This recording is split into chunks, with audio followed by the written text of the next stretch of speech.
Bienvenidos a otra de las conversaciones en español sobre el trilema energético. Nuestros anfitriones, María Luisa y Ham, conversan hoy con Ignacio Cobo, consultor principal en AFRY. Ignacio lleva 8 años en consultoría y análisis y trabajó anteriormente en la gestión de activos y trading de energía con Iberdrola. Si quieres saber por qué hay precios negativos de la electricidad, no puedes perderte esta conversación. María Luisa, Ham, todo vuestro. Gracias, Teo. Bienvenido, Nacho, a las conversaciones del trilema energético del Foro de Energía.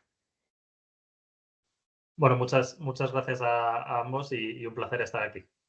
Gracias a ti, Nacho.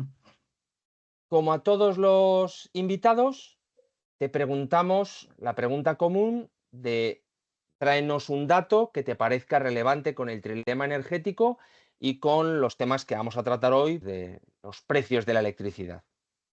¿Qué nos traes?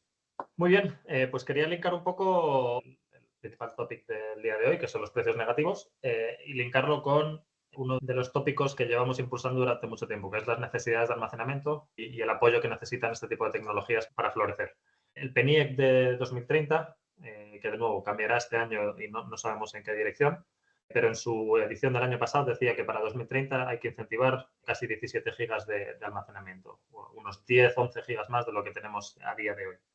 Estos gigas de almacenamiento definitivamente serían más que suficientes para atacar uno de los 3 pilares del trilema, en seguridad de suministro, pero sin embargo nos estamos dejando los otros 2, integración de renovables o hacer más verde el sistema y hacerlo de la manera que podamos minimizar los costes al usuario final, ¿no? Hacer la energía más affordable, como dicen los británicos. Y es donde nosotros desde IFRI, tras varios estudios que hicimos, que lanzamos hace 2 años y que estuvimos publicitando el año pasado y dándole vueltas y hablando con el Ministerio sobre esto, vimos que esos 11-12 gigas de almacenamiento adicionales se quedan cortos. Tenemos escenarios en los que podríamos estar hablando de 6, 7, 8 gigas adicionales de almacenamiento que llevarían a minimizar los costes para el usuario final, es decir, que nuestra tarifa de luz, por decirlo de una manera sencilla, acabaría siendo menor que en un escenario como el del PNIEC y que además tendría el impacto indirecto de minimizar los curtailments o periodos de precios negativos, que es un poco el temor y lo que nos trae a día de hoy a colación. Hablas de precios negativos. Yo te hago una pregunta. Ahora hay una volatilidad muy grande en los precios en toda Europa. ¿Los precios negativos son buenos o son malos? ¿Son deseables o son indeseables? Es una doble pregunta. Es una muy buena pregunta. Los precios negativos son un resultado del diseño del mercado actual. Es decir, no son malos. Económicamente hablando, y si nos ceñimos por teoría económica, porque esto al final el mercado eléctrico no es más que un mercado de supply y demanda, se podía esperar que cuando hay, en periodos en los que hay mucho abastecimiento, mucha generación renovable, mucha nuclear y poca demanda, el mercado tiende a tener precios cero o incluso negativos cuando hay ciertos generadores que no pueden parar. Entonces, no es una cosa mala, no es una cosa buena, es un resultado del diseño del mercado actual y es una característica con la que los jugadores tienen que aprender a convivir, porque si el diseño del mercado sigue tal cual está ahora, y esperamos que no haya muchos cambios, son temas que van a acabar pasando más y más. ¿Y es deseable o no? Es deseable. Depende desde el punto de vista de quien lo mires, ¿no? Si eres un generador, obviamente son periodos que no te gustan porque o bien vas a dejar de generar porque no te conviene pagar por generar, básicamente, o tus contratos no te van a reconocer generación durante esas horas. Tiene la parte muy buena, que son periodos en los que vas a traer a los consumidores y vas a hacer que esos consumidores se beneficien de poder haber consumido en esas horas. Al final, para el que nos escuche y nos vea, tenga en cuenta, una hora de precio negativo implica que yo si consumo, teóricamente, me deberían pagar a mí por consumir, no yo pagar por consumir. O sea, la factura de la luz debería salir a devolver. Entonces, como consumidor, si eres capaz de aprovecharte de esos momentos y tu tarifa eléctrica te permite conseguir los beneficios y extraer el jugo de esos beneficios, desde luego que desde el punto de vista del consumidor final es deseable. No hay una respuesta blanco o negro, es bueno o es malo, depende desde la lupa con la que se mire y de nuevo, algo con lo que debemos convivir todos y aprender a extraer y a explotarlo lo máximo posible. Nacho, has hablado de los consumidores, pero ¿tú crees realmente que en estos periodos de precios negativos o de precios cero, los consumidores realmente lo ven? o solo a algunos consumidores? Bueno, algunos o ninguno, ¿no? La tarifa PVC en su día estuvo linkada al precio horario del pool, ahora se ha deslinkado metiéndole una capa de precios de futuro. El racional por el que se hizo este cambio fue apantallar un poco a los consumidores de la volatilidad en los mercados, pero sin embargo este apantallamiento lo que hace también es que seas incapaz de ver estos precios negativos y beneficiarte de ellos. Entonces, la estructura de tarifas actuales, tanto la regulada como las del mercado liberalizado, no están permitiendo a los usuarios capturar estos periodos. Y es un poco esta flexibilidad de la demanda que necesitamos en el sistema para integrar más las renovables, la pata que está fallando, ¿no? Entonces, no es culpa del consumidor, es culpa de la regulación y del diseño de tarifas desde mi punto de vista. Hablas del diseño de tarifas y ahora mismo, si queremos poner renovables, tenemos que poner un backup de almacenamiento, tenemos que pagar a centrales convencionales por estar en reserva, tenemos que incrementar la estructura de la red de transporte para llegar a aerogeneradores en medio del monte. Es decir, estamos yendo hacia un sistema en el que los costes variables, el combustible del sol y el viento son gratis, pero los costes fijos cada vez son más grandes. Esa estructura de tarifa, ¿tú la visualizas que va a llegar como el Internet a una tarifa plana en la que yo cubro los costes fijos y el consumo es a gusto? Está claro que el diseño de mercado tiene que cambiar. Originalmente, el diseño actual que tenemos del mercado eléctrico se diseñó como un mercado marginalista porque es la mejor manera de valorar un producto del que hay escasez. En su día, el producto del que había escasez principalmente era la energía. Como tú dices, estamos yendo a un futuro en el que no vamos a estar falta de energía. Va a haber mucha generación solar, va a haber mucha generación eólica, toda la hidráulica que tenemos. El problema no es eso, sino todos los productos auxiliares que tú decías, ¿no? Redes de transmisión, capacidad firme durante horas en las que no hay renovables, servicios auxiliares que necesite red eléctrica para operar el sistema. Entonces, yo no creo que vayamos necesariamente a un esquema de tarifa plana. Sí que creo que va a haber una reforma del mercado eléctrico en algún momento. Dado como va la Unión Europea, no creo que sea pronto, sino más bien medio largo plazo, pero en el que se empiecen a poner en valor todos estos servicios de los que habrá escasez, ¿no? Lo que hablábamos, redes de transmisión, baterías que puedan dar inercia al sistema y otras cosas que a día de hoy no se están valorando y de las cuales los agentes no se están pudiendo beneficiar y por tanto no se están mandando esas señales de mercado para llevar las inversiones a un lado o a otro. Independientemente del cambio o del rediseño del mercado que mencionas, lo que es evidente es que cuando un producto tiene precio cero o negativo es porque hay mucha oferta y poca demanda. La demanda de consumo eléctrico está bajando, el sistema no se está electrificando. ¿No nos estaremos pasando con una penetración tan alta de energía renovable que no somos capaces de gestionar porque no existe el almacenamiento adecuado? Definitivamente es el riesgo al que nos exponemos. Y ahora mismo nosotros estamos haciendo muchos estudios intentando analizar y dimensionar esos riesgos de que la tendencia renovable sigue estando como es, 2, 3, 4 gigas al año de solar, 1 giga de eólico y demás, y que la demanda no se eleve. Porque al final todos estos planes y toda la ambición que tenemos depende de que la demanda se eleve, que tengamos mucha reindustrialización y mucha industria nueva que venga a España, que tengamos muchos vehículos eléctricos y que todo el mundo pueda cargarlos ya sea en su casa o ya sea en la ciudad, que temas como el hidrógeno acaben despegando. Y son cosas que a día de hoy quedan muy bien en el papel, pero que sí que estamos viendo que está costando. Y lo que tú dices, la demanda sí que es verdad que no se está destruyendo. Cuando miras los valores netos sí que está hacia abajo, pero está la componente escondida del autoconsumo, pero tampoco está creciendo al ritmo que debería crecer.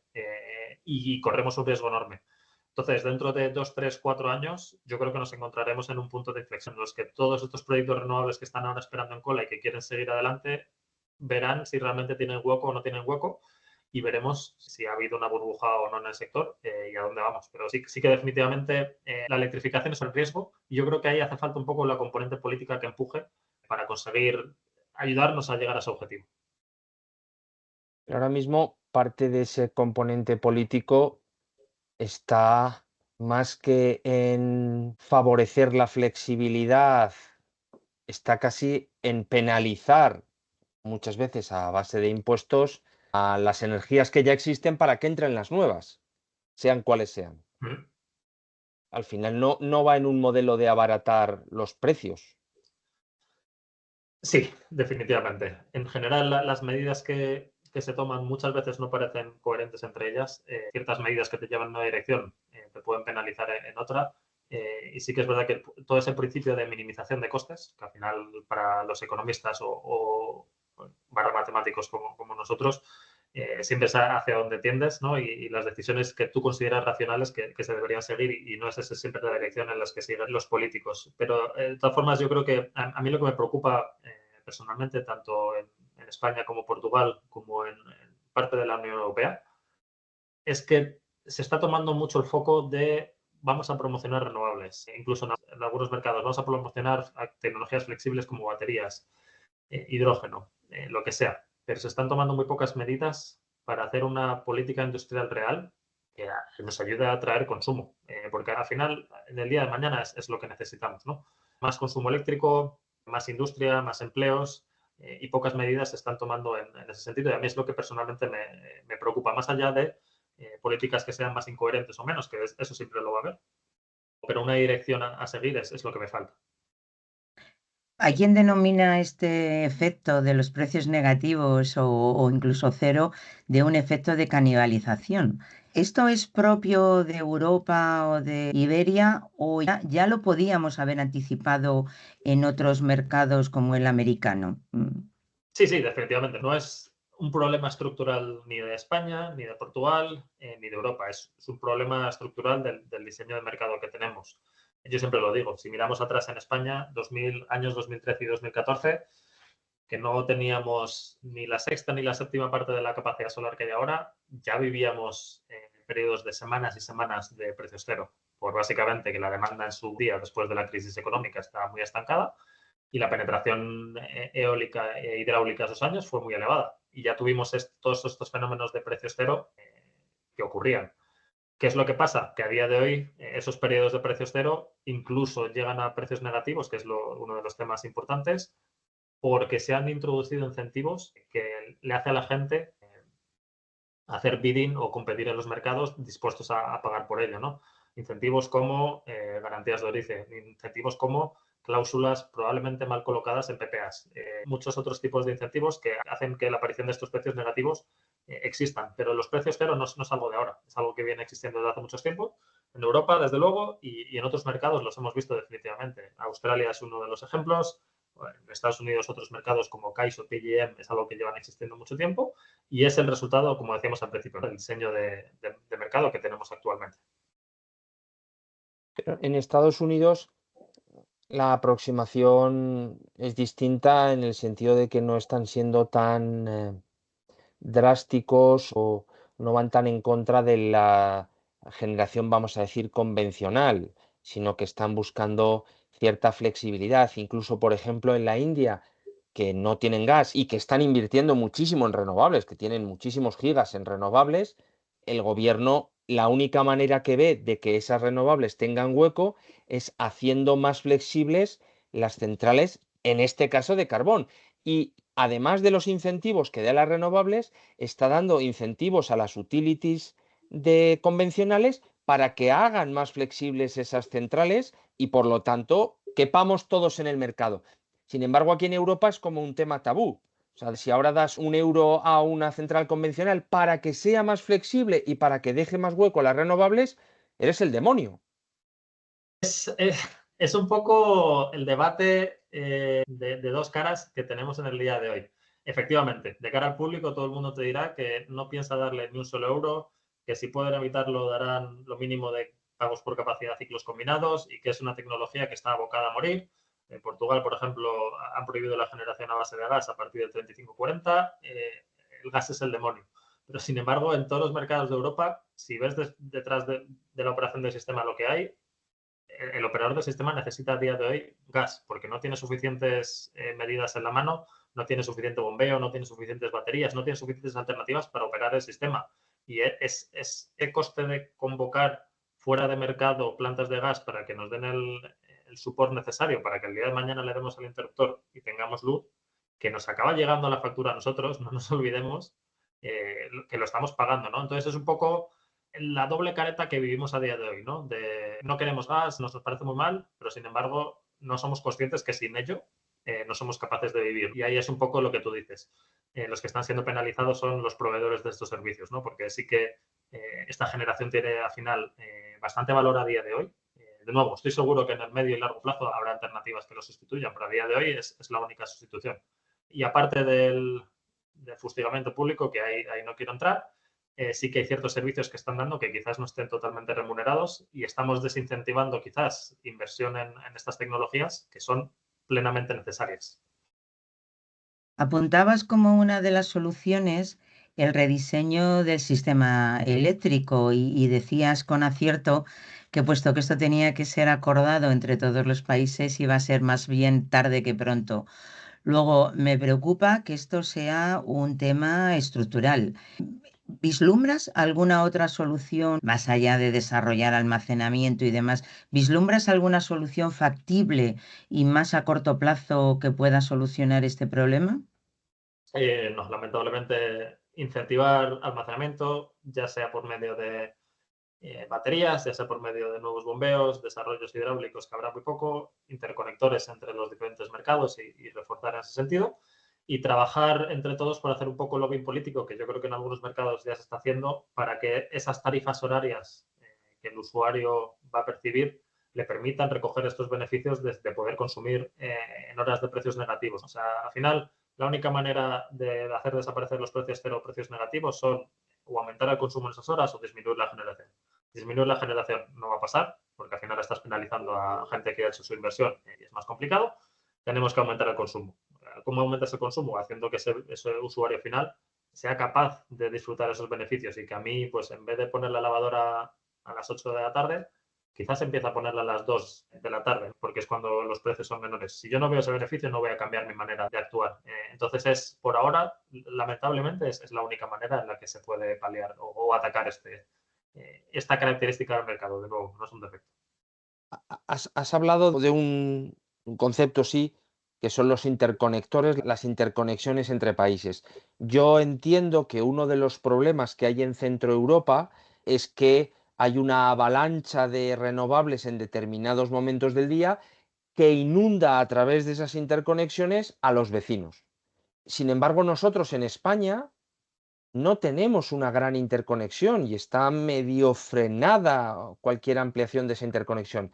¿Ampliar la interconexión sería una ayuda para España y Portugal o sería aumentar el problema porque entraría más renovable o nuclear desde nuestros vecinos?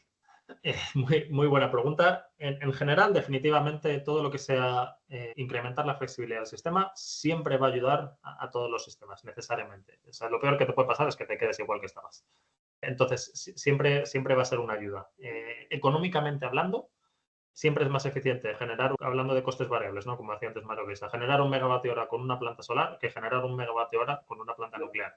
Por mucho que estén incentivadas las nucleares en Francia, el día de mañana, si ponemos a competir solar con nuclear, si la estabilidad del sistema está garantizada, el flujo de energía debería ir más de España para Francia que de Francia para España, ¿no? Ya entran restricciones y temas técnicos como se pueden apagar o no las nucleares y o quieren apagarlas o no. Pero definitivamente aumentar las interconexiones sería una ayuda. Y sobre todo, si tienes en cuenta, dejando de lado las nucleares, que es un tema muy politizado, lo que pasa en Europa es, sobre todo en el norte, son sistemas eléctricos que están predominantemente dominados por producción eólica. Lo bueno que tiene la producción eólica es que suele tener un perfil inversamente proporcional al solar, es decir, que durante horas de sol su producción baja. ¿Esto qué es lo que hace? Que si aumentas la interconexión entre los diferentes mercados y España es capaz, España o Portugal, es capaz de dar un recurso, ya sea que es energía solar, durante las cuales otros países en Europa no son capaces de generar tanto porque no tienen recurso solar o por condiciones obvias y porque los recursos eólicos durante horas de sol suelen bajar, al final es un beneficio para todos, ¿no? España, bueno, Iberia exportará energía solar durante estas horas y después probablemente Iberia sea capaz de importar energía eólica que venga tanto de offshore de Dinamarca como de offshore de Holanda o de eólica pura de Polonia, ¿no? Eso es un poco los beneficios que te puede incrementar la interconexión. Uno de los agentes de esta transición energética, sin lugar a dudas, son los inversores que vienen con su dinero a apostar por este tipo de tecnologías. Pero ¿cómo impacta este precio negativo en unos inversores que pretenden recuperar la inversión en un tiempo que se desmorona con estas tarifas? ¿Cuál es el impacto? Es enorme. Es enorme por varias razones. Lo primero, el inversor a la hora de hacer sus inversiones internaliza todo tipo de riesgos en sus ecuaciones. Cuando le metes otro riesgo más, que es ya no solo que no vas a poder producir porque hay muchas horas de precios cero, sino que tienes un riesgo enorme de que incluso tengas que pagar por generar en esas horas por precios negativos, ¿qué es lo que va a pasar? El inversor va a percibir más riesgo, lo que le va a exigir es más retorno a su inversión, y esto acaba de dos maneras. O inversiones que no se hacen porque los retornos no salen, simplemente, y este inversor pues decide llevarse su dinero o bien a otro mercado o bien a otro sector, con lo cual a mí lo que me preocupa es que este inversor se acabe llevando el dinero a otro mercado, siendo otro mercado Estados Unidos, siendo Brasil, otros mercados en los que haya una regulación más favorable y veamos un flujo de dinero que en vez de invertirse en Europa se vaya a otras partes del mundo. O segundo, que si el esquema que se decide en Europa es incentivar toda esta renovable por medio de subastas, contratos garantizados y demás, cuanto más precios cero y más precios negativos, al final es más dinero que habrá que pagar a los desarrolladores e inversores renovables y al final del día, ¿quién paga eso? El usuario final. Entonces, nuestro coste va a subir. Entonces, hay un riesgo bastante grande. Y para lo cual se necesitan medidas políticas y regulatorias que sean capaces de reconocer esto y darle un poco de confort a los inversores para garantizar su inversión, ¿no? Que de nuevo es lo que está al final en juego y sin lo cual llegar al objetivo del PNI 2030 va a ser imposible. Genial, Nacho. Una conversación muy interesante y súper pragmática. No quería cerrar sin hacerte la pregunta, igual que a todos nuestros invitados, si pudieras pedirle un deseo a la lámpara de Aladino para desbloquear el trilema energético, ¿qué le pedirías? Bueno, la verdad es que pediría poco en cuanto a cosas, mucho en cuanto a implicación. Pediría básicamente, y es uno de los temas que hemos hablado hoy, ¿no? Una regulación que sea coherente y consistente con los objetivos que queremos conseguir. A alguien que se plantee, oye, empezando desde el final, ¿cuál es el objetivo que queremos conseguir? Muchas renovables, coste muy pequeño para el usuario final y que siempre tengamos la luz. Perfecto, vamos tirando del hilo. Que todas las medidas que se tomen, desde el diseño de tarifas, desde el diseño del mercado eléctrico que hemos hablado, desde la manera de promocionar renovables, que todas las políticas y todas las medidas y todas las leyes, reales decretos que se saquen, estén cohesionados y no acabes teniendo leyes que tiran para un lado, ahora normas que te penalizan la hibridación, después normas que te van a penalizar la conexión del consumo y un poco el sin vivir que de cierta manera se está viviendo en España, ¿no? Entonces, una regulación coherente que apunte en la misma dirección y que permita al mercado hacer y acometer las medidas necesarias. Bueno, no sé si Aladino tiene tanto poder, porque no es ya tanto lo que pides a futuro, sino en deshacer la herencia que arrastramos, que yo creo que es más bien el problema para poder afrontar todos esos cambios. Bueno, pues Nacho, muchísimas gracias por tu participación en este podcast y estaremos atentos a todas tus noticias. Perfecto, muchísimas gracias a vosotros. Gracias, Nacho, un placer escucharte. Esperamos que os haya gustado. En el próximo episodio, María Luisa y Ham hablarán del impacto de los data centers, de su consumo eléctrico y de cómo afectan al trilema energético. Y para ello conversarán con Elena Lapeira, socia global de energía en PwC. Por eso asegúrate que nos sigues en LinkedIn y suscríbete gratis al podcast en Spotify o en la plataforma de tu elección, Amazon, YouTube, iVoox o Apple.